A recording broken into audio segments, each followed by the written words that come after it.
తెల్లవారితే చక్రవర్తి అయి రాజ్యము నేలే రామయ్య.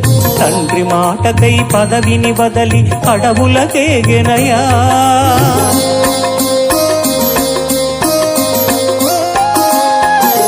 మహిళ జనులను కావగ వచ్చిన మహావిష్ణు అవతారమయ. ఆలిని రక్కసుడపహరించితే ఆక్రోశించెనయా. అసురుని త్రుంచి అమ్మను తెచ్చి అగ్ని పరీక్ష విధించెనయా. సాకలి నిందకు సత్యము చాటగ కులసతినే విడనాడెనయ. నా రాముని కష్టం లోకంలో ఎవరూ పడలేదయ్యా.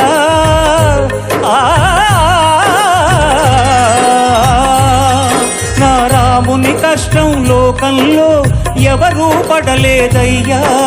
సత్యం ధర్మం త్యాగంలో అతనికి సరిలేరయ్యా. కరుణా